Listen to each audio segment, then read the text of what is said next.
Good morning विद्यार्थियों। पीछे हमने इसी पाठ में देखा था कि फसलों पर खाद व उर्वरक का प्रयोग कैसे किया जाता है। और फिर पीछे हमने पिछली वाली क्लास में हमने खाद और उर्वरक में अंतर भी किया था और खाद के लाभ भी देखे थे, यानी खाद है वो उर्वरक से बेहतर क्यों है, ये भी हमने जाना था पिछले वाली वीडियो में।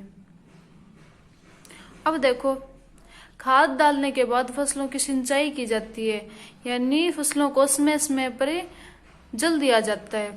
तो देखो, सिंचाई करना, यानी 4 नंबर है सिंचाई करना। तो देखो, कई प्रकार के कृत्रिम साधनों द्वारा समय समय पर फसल को जल की आवश्यकता की पूर्ति करवाना सिंचाई कहलाता है। यानी सीधी सिंपल सी बात यह है कि सिंचाई करना यानी फसलों को पानी देना, यानी फसलों को समय समय पर फसलों को जल की आपूर्ति करवाना या फिर उसको समय समय पर पानी देना ही सिंचाई कहलाता है। अब आगे देखो, सिंचाई के स्रोत, यानी सिंचाई है वो किन किन से की जाती है। वो देखो, कुएं से, नलकूप से, तालाब या फिर झील से, नदियां, बांध एवं नहर इत्यादि हैं, ये जल के स्रोत हैं। अब आगे देखो, सिंचाई के साधन। अब देखो, सिंचाई के साधन यानी सिंचाई करने के लिए किन साधनों को काम में लिया जाता है। तो देखो, सिंचाई के कई साधनों द्वारा किसान फसलों की जल की आपूर्ति करते हैं। ये साधन निम्न है।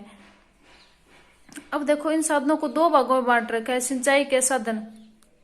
तो पहला है पारंपरिक साधन और दूसरा है आधुनिक साधन, यानी 2 प्रकार के साधन है। 2 प्रकार के साधनों में बांट रखा है इन्हें। एक तो पारंपरिक साधन यानी जो पीछे काम में लिए जाते थे पारंपरिक, और आधुनिक का मतलब अब जो काम में लिए जाते हैं वो आधुनिक साधन। अब देखो, सिंचाई के पारंपरिक तरीके, सिंचाई के पारंपरिक तरीके देखने में इन विधियों में मवेशी व मजदूर इस्तेमाल किए जाते हैं, परंतु यह कम दक्ष है, यानी इसमें है वो मवेशी और मजदूर कम मिल जाता है, ये मजदूरों के द्वारा किया जाता है। विभिन्न पारंपरिक तरीके निम्न है, जैसे पहले होता था मोट या फिर गिरनी, चैन, पंप, ढेकली, रहट, ये सारे के सारे पारंपरिक तरीके हैं जिनको मजदूरों के द्वारा इस्तेमाल किया जाता था और इनसे जल की आपूर्ति बहुत कम होती थी, यानी ये कम दक्ष है। भी सिंचाई के पारंपरिक तरीके हैं वो कम दक्ष हैं काम करने के लिए। दूसरा है सिंचाई की आधुनिक विधियां। अब आधुनिक विधियां, सिंचाई की आधुनिक विधियों द्वारा हम जल का उपयोग मितव्ययता से कर सकते हैं।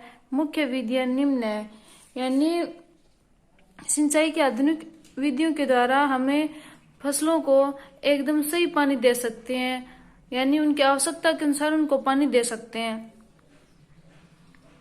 पहला है छिड़काव। अब आधुनिक विधियों में 2 विधियां हैं, एक तो छिड़काव तंत्र के द्वारा और दूसरा है ड्रिप तंत्र के द्वारा, ये देखना है हमें।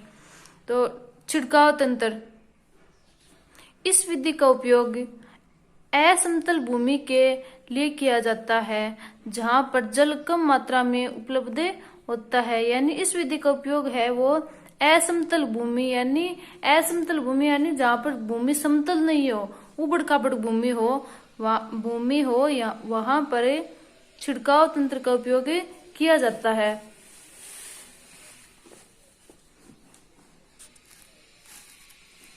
अब आगे देखो, छिड़काव पौधों पर वर्षा की तरह किया जाता है, यानी छिड़काव है वो पौधों के ऊपर वर्षा की तरह किया जाता है। छिड़काव लॉन, कॉफी की खेती एवं अन्य कई फसलों के लिए अत्यंत उपयोगी है। ये छिड़काव है भाई, ये वर्षा की जिस तरह से वर्षा होती है उसी प्रकार छिड़काव किया जाता है, यानी ऊपर से छिड़क छिड़क के पानी दिया जाता है उनको। ड्रिप तंत्र, अब दूसरा ड्रिप तंत्र, ये देखना है हमें। तो इस विधि में जल है वो बूंद बूंद करके सीधे पौधों की जड़ों में गिरता है, यानी बूंद बूंद करके है वो जल है वो पौधों की जड़ों में गिरता है, अतः इसे ड्रिप तंत्र कहते हैं। अतः इसे ड्रिप तंत्र कहते हैं। फलदार पौधे, बगीचों एवं वृक्षों को पानी देने का यह सर्वोत्तम तरीका है। और यह तरीका है वह पौधों, बगीचों, वृक्षों को पानी देने का यह सर्वोत्तम तरीका है। इस विधि में पानी बिल्कुल व्यर्थ नहीं जाता है, और इस विधि में पानी है वो बिल्कुल व्यर्थ नहीं जाता है। यानी हमने देख लिया था कि सिंचाई के 2 प्रकार के साधन है, एक तो पारंपरिक साधन और दूसरा है आधुनिक साधन। पारंपरिक साधन है वो तो मजदूरों के द्वारा काम में लिया जाता है, यानी मजदूरों के द्वारा किया जाता है। और ये आधुनिक साधन है, इनमें 2 प्रकार के साधन देख लिए हमने, एक तो छिड़काव तंत्र के द्वारा, एक ड्रिप तंत्र के द्वारा। छिड़काव तंत्र के द्वारा तो जिस प्रकार वर्षा होती है हमारे, उसी प्रकार वो पानी का छिड़काव किया जाता है फसलों के अंदर। जबकि ड्रिप तंत्र यानी फसलों के जड़ों के पास पास पानी गिरता है, यानी पेड़ पौधों में ड्रिप तंत्र या फिर जड़ों में पानी बूंद बूंद करके गिरता है, तो वो ड्रिप तंत्र कहलाता है। ये हमने 2 प्रकार के साधन देख लिया आधुनिक विधियों में। आज के लिए इतना ही काफी। धन्यवाद।